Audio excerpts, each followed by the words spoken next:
ચાલો નેક્સ્ટ લેક્ચરમાં આપણે જોઈએ ધ સિમ્પલ ફ્યુચર ટેન્સ. આના પહેલાં આપણે ટોપિક પૂરો કર્યો ધ સિમ્પલ પાસ્ટ ટેન્સ, જે તમને સમજાયું હશે. તમે એની પ્રેક્ટિસ કરશો તો તમને વધારે સમજ પડશે. હવે આપણે જોવાના છે the simple future tense. Simple future ટેન્સનો અર્થ થાય સાદો ભવિષ્યકાળ. ભવિષ્યમાં કોઈ ક્રિયા થશે તેવું દર્શાવવા સાદો ભવિષ્યકાળ વપરાય છે. મેં તમને સાદા ભૂતકાળમાં એવું કહ્યું હતું કે જે ક્રિયા થઈ ગઈ છે, એટલે હું ગઈકાલે બોમ્બે ગઈ હતી, એટલે એ ક્રિયા બોમ્બે જવાની ગઈકાલે પૂર્ણ થઈ ગઈ છે. અને હું આ વાક્યમાં એમ કહું છું કે હું આવતીકાલે બોમ્બે જઈશ. હજુ ગઈ નથી, આવતીકાલે જઈશ, એટલે બોમ્બે જવાની ક્રિયા થવાની બાકી છે. તો જે ક્રિયા બાકી છે, ભવિષ્યમાં થવાની છે, તે ક્રિયા દર્શાવવા માટે સાદો ભવિષ્યકાળ વપરાય છે. એના સમય સૂચકો કયા છે? તો tomorrow, the next day, the day after, the following day, in the future, next week, next month અને next year. Tomorrow, the next day, the day after, the following day, in future, next week, next month, next year વગેરે. એટલે ટુમોરોનો અર્થ શું થાય? આવતીકાલે. The next ડેનો અર્થ પણ આવતીકાલે થાય. The following ડેનો અર્થ પણ આવતીકાલે થાય. ધ ડે આફ્ટર એટલે પરમ દિવસે થાય, આવતીકાલ પછીનો દિવસ. ઇન ફ્યુચર એટલે ભવિષ્યમાં થાય. નેક્સ્ટ વીક એટલે આવતા અઠવાડિયે. નેક્સ્ટ મંથ એટલે આવતા મહિને. નેક્સ્ટ યર એટલે આવતા વર્ષે.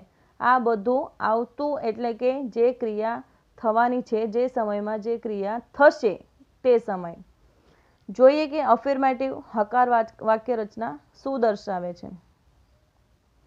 કર્તા. એટલું ધ્યાન રાખો, અહીં આઈ અને વી સિવાય બધા જ કર્તા સાથે વિલ વપરાય છે. ફક્ત અને ફક્ત આઈ અને વી સાથે જ શેલ વપરાય છે.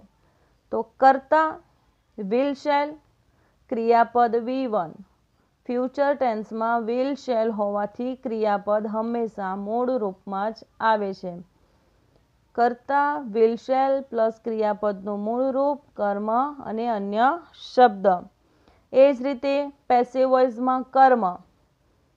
કર્મ જો આઈ અને વી સિવાય ગમે તે કર્મ હોય, વિલ આવશે. અને જો કર્મ આઈ કે વી હોય તો શેલ આવશે. અહીં વિલ શેલ પ્લસ બી અને V1નું થઈ જશે V3. આટલું ચેન્જીસ યાદ રાખવાનું છે, બાકી તો એઝ ઇટ ઇઝ જ છે. અહીં વિલ શેલ V1 હોય છે, અહીં વિલ શેલ V3 હોય છે. નેક્સ્ટ નેગેટિવમાં વિલ શેલ નોટ V1, અહીં વિલ શેલ નોટ V3. કર્તા will shall plus not V1, કર્મ અન્ય શબ્દ. પેસિવમાં કર્તાનું સ્થાન લઈ લેશે કર્મ, વિલ શેલ પ્લસ નોટનું નોટ, V3 બાય પ્લસ કર્તા અન્ય શબ્દ. અહીં V3 પહેલાં શું મુકાય છે? બી. V3 પહેલાં શું મુકાય? બી. હવે એની પ્રશ્નાર્થ વાક્ય રચના જોઈએ. પ્રશ્નાર્થની વાક્ય રચનામાં એક્ટિવ વોઇસમાં વાક્યની શરૂઆતમાં આવશે વિલ શેલ, કર્તા, ક્રિયાપદ મૂળ રૂપમાં, કર્મ અન્ય શબ્દ અને મહત્વનું છે પ્રશ્નાર્થ ચિહ્ન. એક્ટિવનું પેસિવ કરતી વખતે વિલ શેલનું વિલ શેલ જ રહેશે. વિલ હોય તો વિલ ને શેલ હોય તો શેલ, એવું નથી. અહીં કર્મને ધ્યાનમાં રહીને તમારે વિલ શેલ મૂકવાનું છે. વિલ શેલ પ્લસ કર્મ V3. આ મેઇન છે. બી પ્લસ V3 બાય પ્લસ કર્તા અન્ય શબ્દ અને પ્રશ્નાર્થ ચિહ્ન. એવી જ રીતે પ્રશ્નસૂચક WH વાળા પ્રશ્નસૂચક મૂકીને આગળની વાક્ય રચના જેવી છે તેવી ને તેવી મૂકી દેવી. WH plus will shall plus કર્તા મૂળ રૂપ, કર્મ અન્ય શબ્દ પ્રશ્નાર્થ ચિહ્ન. અહીં એ જ રીતે WH વિલ શેલ કર્મ V3 બાય પ્લસ કર્તા અન્ય શબ્દ અને પ્રશ્નાર્થ ચિહ્ન. હવે આપણે એના વાક્યો જોઈએ.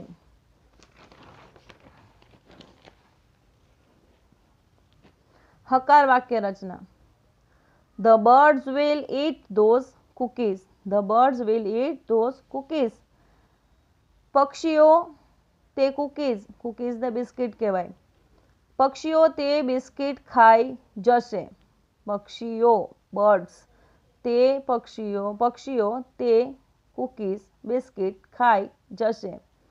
તો શું ખાઈ જશે? ધોઝ કૂકીઝ એટલે બહુવચન છે.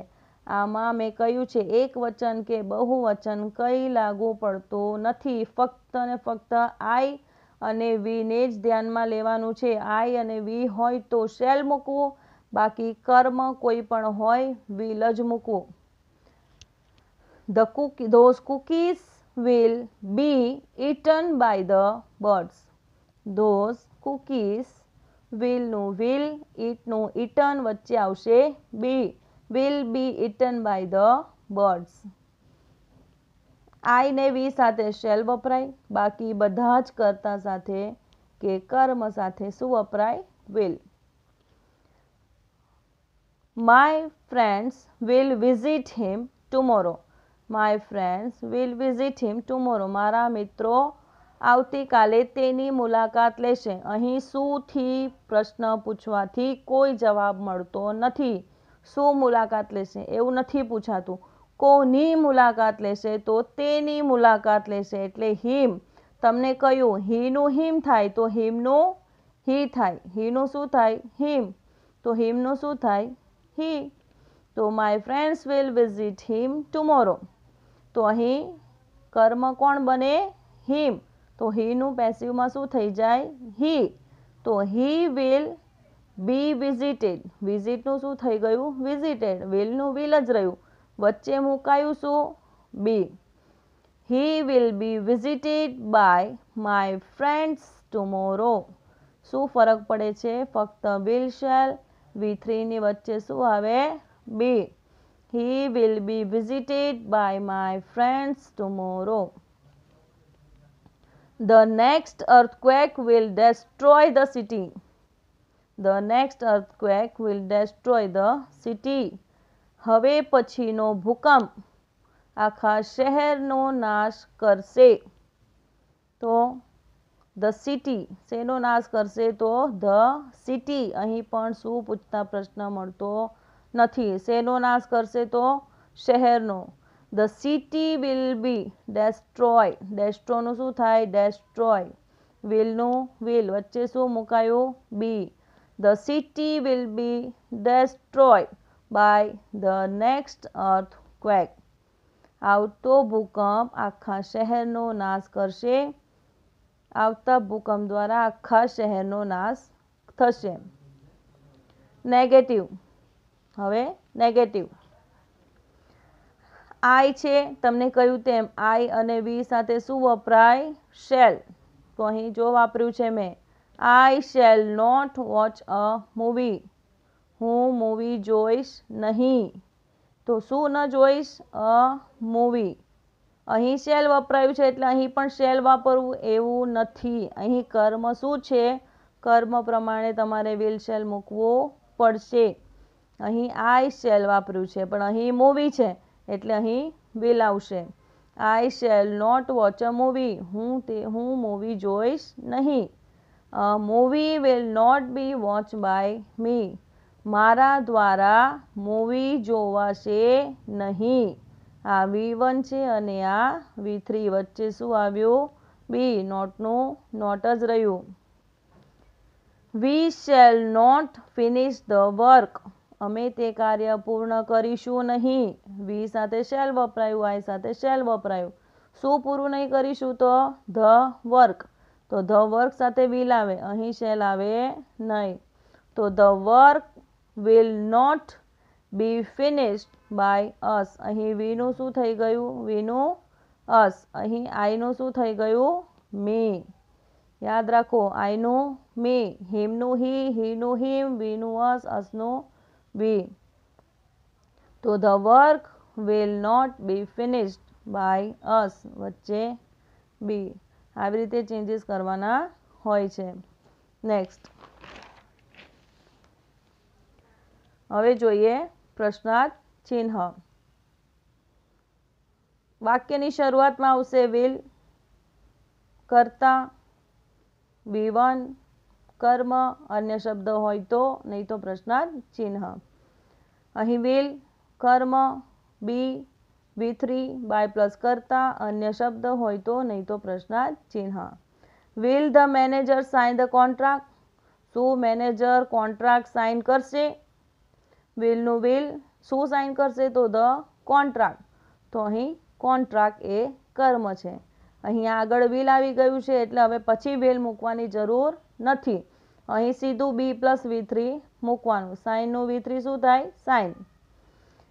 Will the contract be sign by the manager? શું મેનેજર દ્વારા તે કોન્ટ્રાક્ટ સાઇન કરાશે? Will the manager sign the contract? તો વિલનું વિલ કર્મ ધ કોન્ટ્રાક્ટ, સાઇનનું V3 સાઇન, બી આવશે બાય ધ કરતા, તો કરતા કોણ છે? The manager, by the manager પ્રશ્નાર્થ ચિહ્ન. Next, will the boss give me a job? શું મને બોસ નોકરી આપશે? હવે અહીં શું આપશે અને કોને આપશે? બંને પ્રશ્ન પૂછવાથી આપણને જવાબ મળે છે. શું બોસ મને નોકરી આપશે? શું આપશે? તો નોકરી. કોને આપશે? તો મને. બંને રીતે જવાબ મળે છે એટલે મેં અહીં બંને રીતે વાક્ય પણ બનાવ્યા છે. Will the boss give me a job? અહીં બનાવ્યું છે શેલ. અહીં મીનું શું થાય? આઈ. તમને કહ્યું આઈનું મી થાય તો મીનું શું થઈ જાય? આઈ. અને આઈ ને વી સાથે હંમેશા શું આવે? શેલ. એટલે મેં પહેલાં કોને પ્રશ્ન પૂછવાથી વાક્ય બનાવ્યું છે? તો અહીં શેલ લખ્યું છે. Will the boss give me a job? Boss મને નોકરી આપશે. કોને નોકરી આપશે? તો મને. તો આઈ થયું એટલે આઈ સાથે હંમેશા શેલ વપરાય એટલે વિલના જગ્યાએ વિલના સ્થાને શેલ આવ્યું. શેલ આઈ ગીવનું થઈ જશે ગીવન અને આ બી. શેલ કર્મ, બી V3 અન્ય શબ્દ. કરતા તો અહીં છે આ અન્ય શબ્દ કહેવાય. Shall I be given a job by the boss? શું બોસ દ્વારા મને નોકરી અપાશે? Shall I be given a job by the boss? કોને પ્રશ્ન પૂછવાથી વાક્યની શરૂઆત આઈથી થઈ. હવે અહીં શું પ્રશ્ન પૂછશું? શું બોસ મને નોકરી આપશે? તો શું આપશે? નોકરી, અ જોબ. તો will a job be given me by the boss? અહીં કોઈ ફેરફાર થયો નથી, મીનું મી જ રહ્યું છે કારણ કે અહીં આપણે મીનો ઉપયોગ નથી કર્યો. અહીં આપણે શું પ્રશ્ન પૂછવાથી કર્મ શું થઈ ગયું? અ જોબ એટલે મીનું મી જ રહી. અહીં આઈ થઈ ગયું કારણ કે આપણે આઈને અહીં કર્મ બનાવ્યો છે એટલે. Will a job be given me by the boss? પ્રશ્નાર્થ ચિહ્ન. આ વાક્યને ખાસ ધ્યાનમાં લેવું. નેક્સ્ટ, WHનું WH. When will they pick up the kids tomorrow? તેઓ આવતીકાલે ક્યારે બાળકોને પિકઅપ કરશે એટલે ક્યારે તેમને ત્યાંથી પિકઅપ કરશે? તો વેનનું વેન જ રહેશે. તમને કહ્યું કોઈ પણ કરતા હોય, કર્મ હોય એ વિલ જ આવે આઈને વી સિવાય. તો વેનનું વેન, વિલનું વિલ. કર્મ શું છે? The kids. કોને ત્યાંથી પિકઅપ કરશે? તો બાળકોને. તો when will the kids be pick અપનું થાય પિક અપ બાય ધેમ? ધેનું શું થઈ જાય? ધેમ. ટુમોરો પ્રશ્નાર્થ ચિહ્ન. વેનનું વેન, વિલનું વિલ, કર્મ છે ધ કિડ્સ, પિકઅપનું V3 પિકઅપ, વચ્ચે આવ્યું બી, બાય ધેમ આ છે કરતા, ટુમોરો પ્રશ્નાર્થ ચિહ્ન. Next, where will you put your bike? તમે તમારી બાઇક ક્યાં મૂકશો? પુટ એટલે મૂકવું. તમે તમારી બાઇક ક્યાં મૂકશો?